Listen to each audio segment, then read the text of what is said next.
A drama in Davos, Switzerland this year for sure. Robert Sherman, thank you. Let's get reaction now from Ambassador Tammy Bruce, Deputy U.S. Representative to the United Nations. Great to have you back. My pleasure. So the German Vice Chancellor went on to say, quote, "We must not allow ourselves to be blackmailed by the U.S. Our NATO allies are not happy." Well, you know, even with Davos, this spirit of dialogue can take many forms. That includes a conversation, as we're having here tonight, and also demonstrations based on the tools in the tool chest that leaders of nations have. For President Trump, of course, that's what he's committed to. We've seen since the beginning of his term, and even the last term, that he wants to talk to people. He enjoys talking with people. He enjoys keeping America safe. And I would just say that every action he takes, and the world knows this now, especially European leaders, is in the best interests of the United States, which is in the best interests of Europe and the world. So that is the function of his actions. We are looking forward to, of course, everyone coming together and agreeing with and understanding the president's agenda here. Trump said in this message that was forwarded at his request to the ambassadors of several European ambassadors, "The world is not secure unless we have complete and total control of Greenland." What is he talking about? How is the world not secure?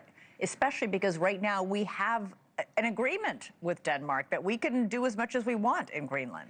Well, clearly, I'm not going to speculate on what the president is referring to. Even though we know a lot that goes on, we don't know as much as he does. And what we do know is that he's honest with the American people. He's been completely transparent. He doesn't just telegraph what he's doing, but he explains what he wants to do and why. And in this case, I think that it's wise to take him seriously, that he feels that this is imperative.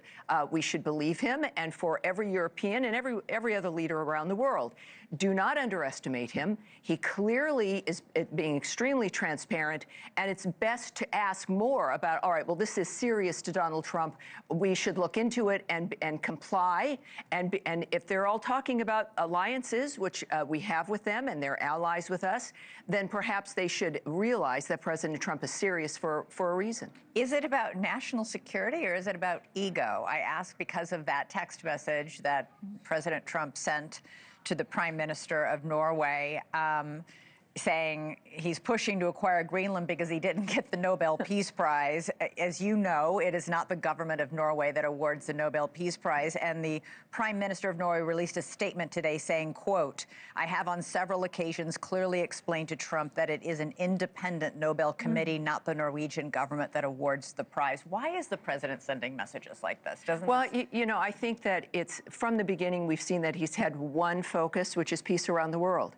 This is something that he's been... seems to be a focus on the Nobel Peace Prize. But it's also a reminder to the world that there are demonstrations about who is appreciated to, yes, at least award something or at least recognize the value of his commitment. So I think it's certainly less about ego and a reminder about where Europe drops the ball, what they're willing to recognize, which includes... But this isn't Europe recognizing. Not just his actions, but also what he's already accomplished. And that speaks to then what we should presume is his action now and why he wants to do what he's done. Every single action that he takes is about the national security for the United States. That's paramount importance for him.